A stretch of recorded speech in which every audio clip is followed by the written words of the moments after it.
Thanks for the opportunity to present on this conference. A good thing is I'm the only thing between now and the lunch. So it's about 45 minutes. I will not talk the full 45 minutes. I think I'll do it in about 30 minutes. So I'll have plenty of time to go. It'll be the first at the dinner. Okay, what's the goal of the presentation? It's a business presentation, so I want to look to you what the typical revenue models are of websites. Those are the typical ones. There's often a lot more value in your website. I will help you to search and determine the value in that website. And then together with you, I'll show you some ways to convert that value into revenue. So that's the goal of the presentation.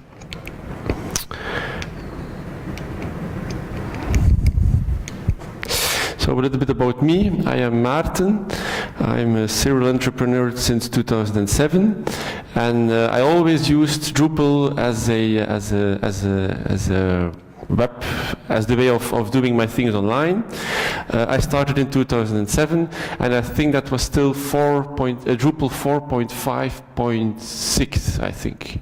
So those are the ancient Drupal versions. Anyone experienced with that version of Drupal? The one of 10 years ago. Okay, one person. And now professionally I'm a business developer with the big Belgian electrical utility.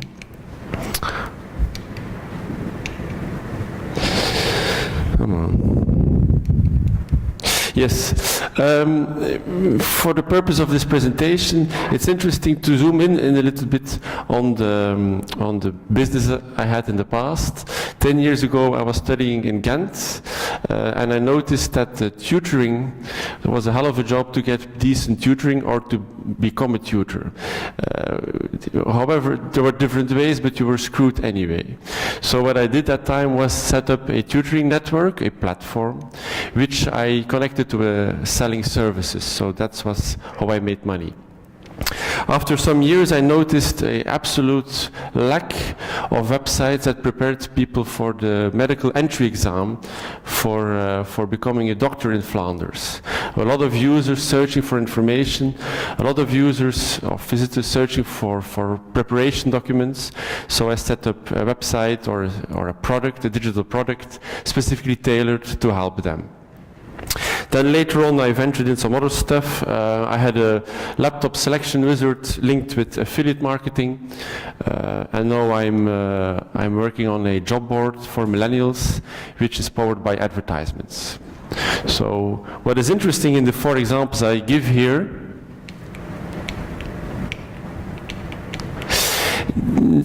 what's interesting about the 4 examples I give here is that they use the 4 typical revenue models that everybody should know about, which is selling a product, selling a service, affiliate marketing, and advertisements. Those are the 4 famous ones.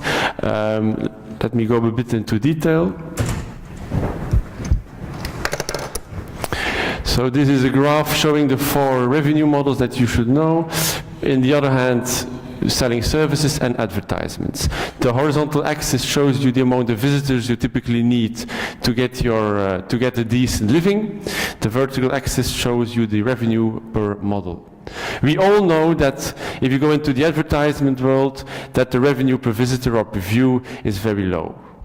Typically we use the term RPM, which is the revenue per 1,000 views. At the other hand, you have services in which your revenue can be much higher. So we all know that. There are some other aspects that are interesting to consider. For instance, if you go into advertisements, small revenue per visit or per view, so you typically need a lot of visitors, a huge traffic base to get a decent living from your website with advertisements. A lot of traffic sources, that takes time. So typically advertisement websites have a long startup time. It takes some years to set up that website and to get it running for 100%. The big advantage of an advertisement site is if you do it right, then you have a huge potential to automate it and to convert it into a passive income. You can compare that with selling a service that you can do. If you decide to do it, you could probably find a client your first day and you're on your way.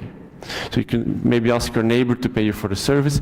Goes quickly, but the potential to automate it for a passive income is low. That's a bit the different options. I want to also link it with Drupal. So I have a question for you. I want to think about the biggest project or the biggest website you are working on, which is based on one of the 4 revenue models. Okay, think about the project. So who has used Drupal to power that website? I want to see hands. Okay, so I think 1, 2, 3, 4 hands. Okay, 4 hands. Who has used that product or who has used Drupal, but actually thinks probably another content management system would have been a better choice? Nobody? 1 hand. Okay. There are more than 4 people here in the public. Who has used another CMS to power that website? Okay. So this is of course a Drupal camp, so you would expect a lot of Drupal enthusiasts to be here. But in my opinion, if you want to work with a website based on those 4 revenue models, there are better options than Drupal to power that site. I'm typically looking to WordPress. If you go to WordPress, you find more relevant modules and templates, often with a very, very well-defined scope. I mean, I'm working on a job board. If you look into WordPress, there are dozens of prepared packages that contain a job board with all the templates, with all the plugins in there that you can use directly off if you download them. That does exist in not as much as with Drupal. It's often easier to use. We all know that.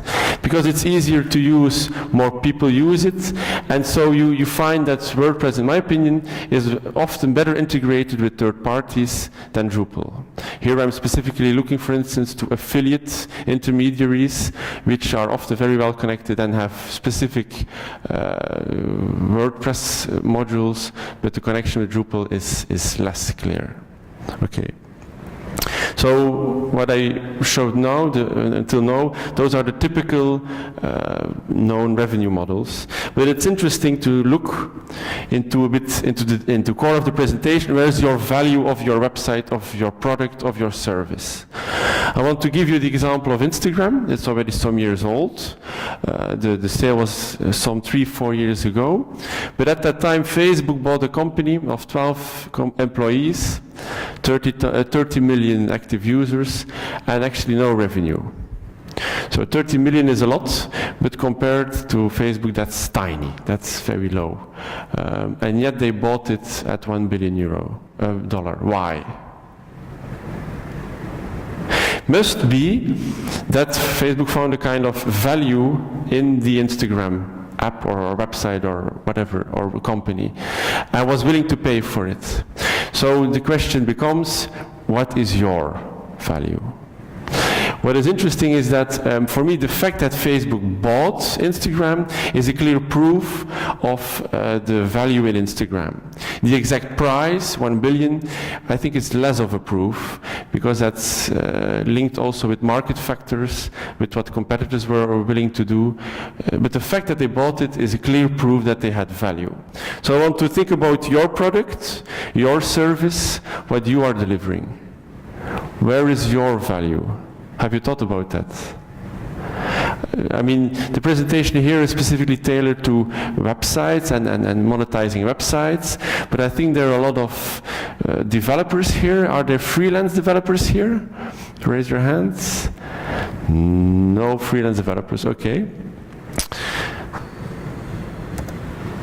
If you look into possible ways or possible reasons why there could be value in your site. Let's look at the first one, brands. If you have a website specifically tailored to old-timer enthusiasts or outdoor freaks, well, that has a value. People are willing to pay you for a blog post or to advertise on your website.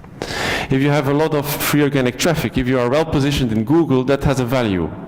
We can compare it. You can do a quick calculation. Imagine you have 1,000 visitors a day through Google for free. 1,000 visitors, relevant visitors in your niche. Imagine a company willing to achieve the same traffic flow. And you imagine they use AdWords, 1,000 visitors, 50 cents a click is about 500 euros a day. If you add all kinds of costs, if you add the advertising and the marketing manager, you may end up with 1,000 euro a day, which means that your website or your product is worth 1,000 euro a day to that competitor. So it proves that that website has a value that you should be able to extract. Can be the content, we all know that. Can be interesting images, can be interesting videos, some interesting articles. That has value. The mailing list. Money is in the mailing list, and I agree. I don't fully agree that it's the most important part of your website, but if you have people with the contact details, you can email them, you can do things with them. But much more important than a mailing list is having involved users. This is very important.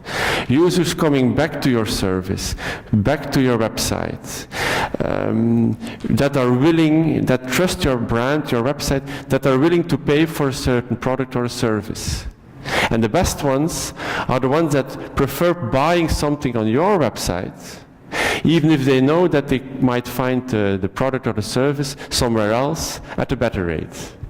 But still they decide to buy it on your website. Profile data is something else. That's what Facebook does, but even small sites can do it as well. Just having email addresses, knowing what they like, you can extract value from that. And the last thing is for tiny websites and for people that think that they know nothing. Still, if you would know how much big companies spend on market research, you would be flabbergasted. It's gigantic.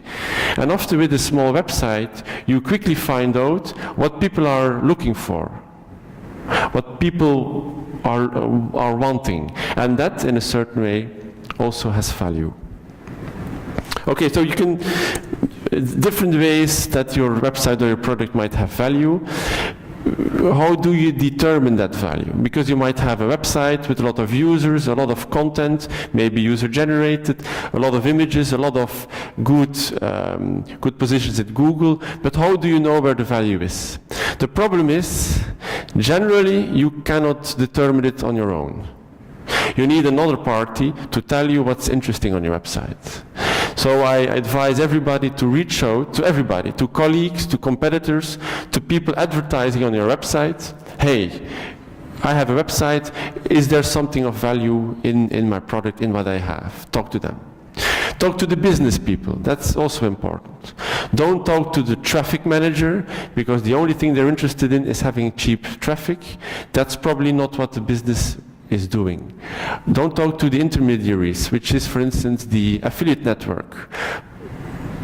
Avoid that. Go for the business. Try to have a talk with the guys that are running the business and are advertising with you, or that are running the business and are competitors. Talk to them. Of course, you need to network, go to events like this, spread your name, and you can also ask experts, business developers around about how to exploit your website.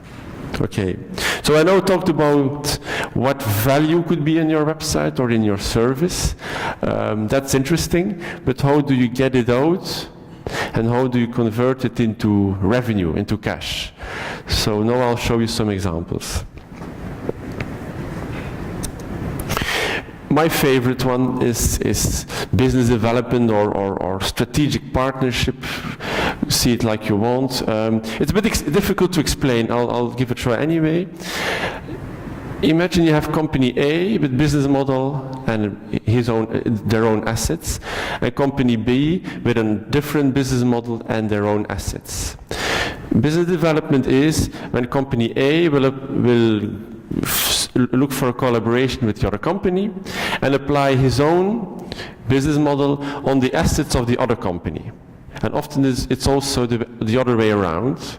But both companies do not want to become competitors, so they have no plans to go into the other market or to copy the other company's business model. I'll give you a quick example from our own network. Imagine you have a friend which is an author. He writes a book every year, he brings it to the publisher, it's published, it's put in a physical shop, and it's also mentioned on some websites, and that's it. Business development is, if you are a web developer, a marketing dude, well, go to that guy, to the author. You say, hey, why don't we make a website together? We put a lot of interesting information about the book on it, and we sell it on that website. And we share the profits or the revenues generated with that website. It can be very powerful. Another example, my girlfriend went to the MediaMarkt some weeks ago and she bought a cell phone. At the end of the sale, when she decided, I want this phone, okay, they wanted to sell her an insurance with it as well. You all know that selling those insurances is very lucrative. But yet, MediaMarkt does not have an insurance part or business part, and the company that is selling the insurances probably has no interest in selling phones and other IT stuff. But with this kind of collaboration, they find an interesting way to sell an insurance, and they probably split the profits somewhere. So that's business development. The freemium model. You don't always have to ask money to make a business. That's the Dropbox style. It works best if you have a lot of visitors that want it for free, but you also have some people that want a superior service. I recently saw an example of a website offering a free service, except on Fridays. Fridays is members only, and you need to pay €2.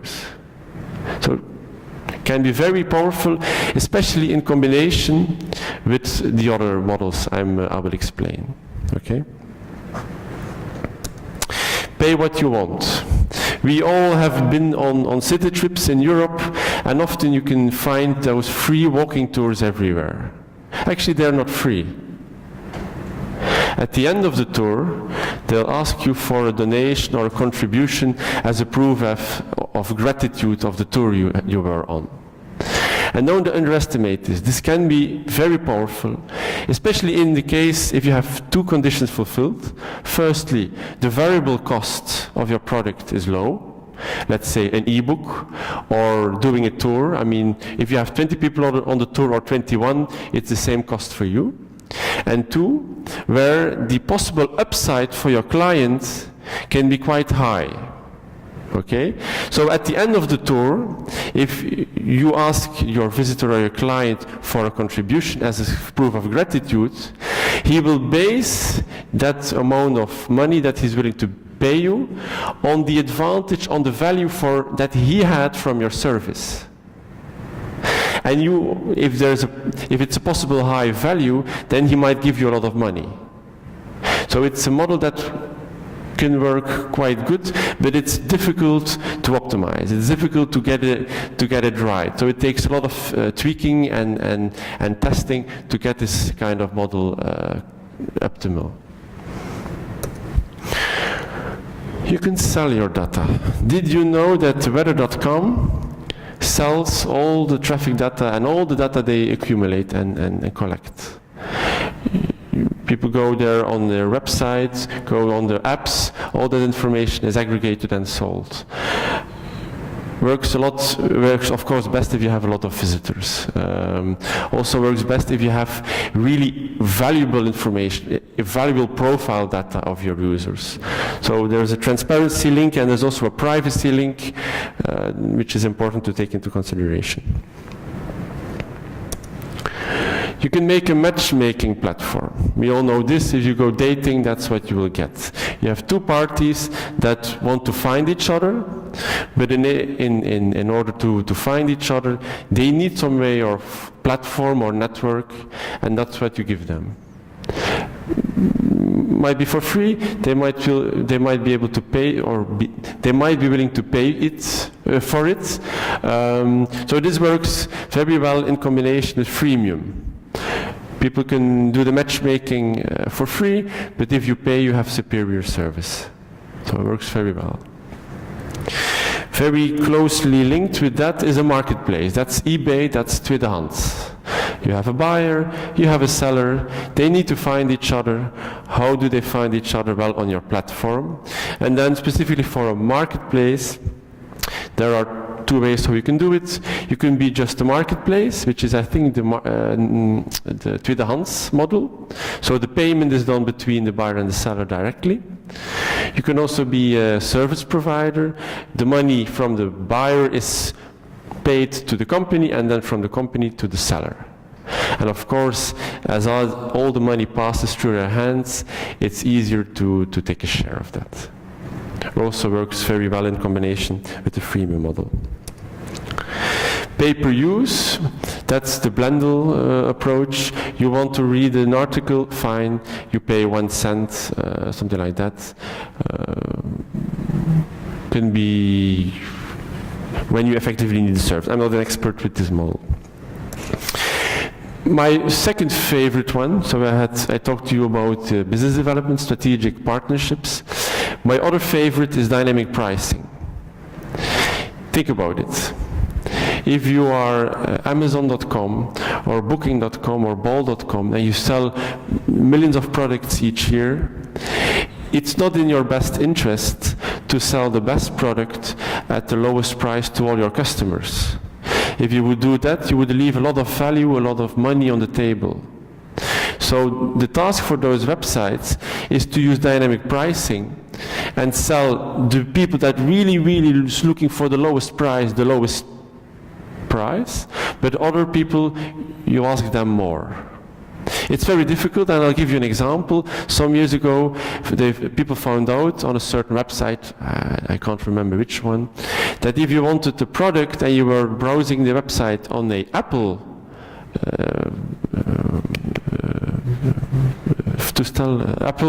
Apple device, thank you, they would charge you more than if you were accessing it from another device.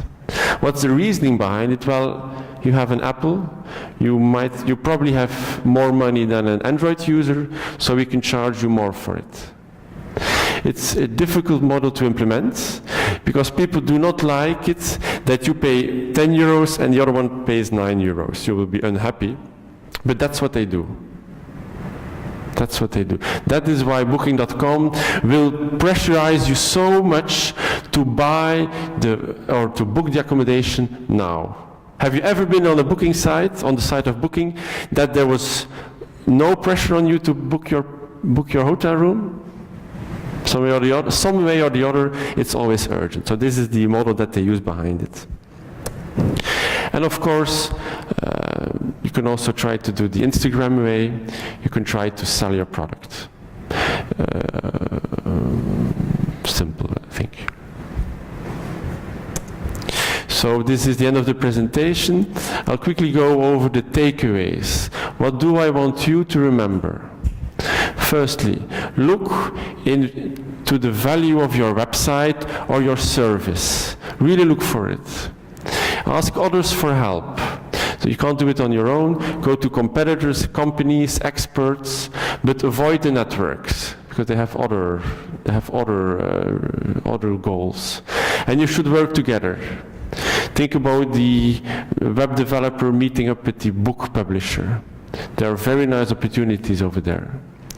One takeaway that's not published on the site or on the slide is the fact that I think it's a bit sad that if you want to apply the 4 business models or the 4 revenue models, that you're really pushed into WordPress. I would like it or would love it to have a better integration with Drupal and those 4 typical business models. So that's something I would like to see. Okay, thank you. Thank you for being here. I am Maarten. If you are looking for value in your product or service, I might be of help to you. Thank you. Any questions? I have one. So, let's say you're a Drupal agency. Yes. You have some kind of cheat sheet. What kind of values should we have? It's like a search where are your values, and let's say most of the agencies are more like similar, some are more agile or different, or I don't know. Is there any cheat sheet, other way? When you talk about companies, the example I wanted to make is with independent or freelance developers. What's the value of your service that you deliver? I mean, there are a lot of Drupal developers. How do you compare to the other ones? And that can be that you are top quality, you deliver something and they don't have to come back, it's 100%. It can be that you're quick and dirty. People could be looking for that. It can be that you are ready and willing to work Saturday, Sunday, and in your holidays to resolve an issue that your client has. And those things are a way of value that you can have and that you can give to your client. I don't see how it works with agencies. I don't see a link with the agencies. So that I can't help you with. Sorry? I don't know. I don't know either. So those are companies with other things to consider. Any other question? No. Well, then I think it's time to attack lunch. Thank you.